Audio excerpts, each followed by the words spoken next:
হামের প্রাদুর্ভাব কিছুটা কমলেও কমছে না আতঙ্ক। প্রতিদিনই প্রাণ হারাচ্ছে শিশুরা। আক্রান্ত হয়ে হাসপাতালে ভর্তি হচ্ছেন অনেক শিশুই। 24 ঘন্টায় এখন পর্যন্ত ময়মনসিংহ ও সিলেটে 2 শিশুর মৃত্যু হয়েছে। দর্শক, হাম পরিস্থিতির আরও খবর জানাতে ময়মনসিংহ থেকে যুক্ত হচ্ছেন সহকর্মী কাজী মোহাম্মদ মুস্তফা। মুস্তফা, ময়মনসিংহে হামের আক্রান্তের সার্বিক পরিস্থিতি আমাদের বিস্তারিত জানাবেন। জি ইব্রাহিম, ঠিক যেমনটি বলছিলেন, আমি এই মুহূর্তে আছি ময়মনসিংহ মেডিকেল হাসপাতালের ইমার্জেন্সির সামনে। গত 24 ঘন্টায় ময়মনসিংহ মেডিকেল কলেজ হাসপাতালের আইসোলেশন ওয়ার্ডে এক শিশুর মৃত্যু হয়।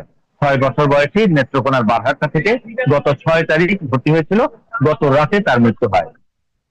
এই নিয়ে মৃত্যু সংখ্যা দাঁড়ালো 49-এ।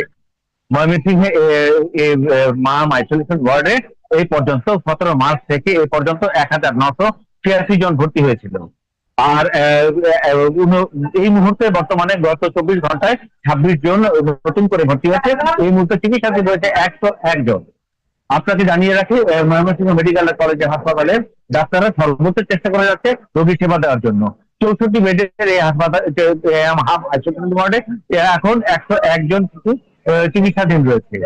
আর ডাক্তাররা সর্বোচ্চ চেষ্টা করছে। আর আপনাকে বলে রাখি, আমের টিকার যে কথা, সেই টিকাটি সম্পূর্ণভাবে নেওয়া হয়েছিল। এই ময়মনসিংহ জেলায় সর্বোচ্চ টিকা সম্পন্ন হয়েছে। আরেকটি জিনিস, সেটা হলো রোগীরা চাচ্ছে যে সর্বোচ্চ সেবা, আর ডাক্তাররাও সর্বোচ্চ সেবা দিয়ে যাচ্ছে।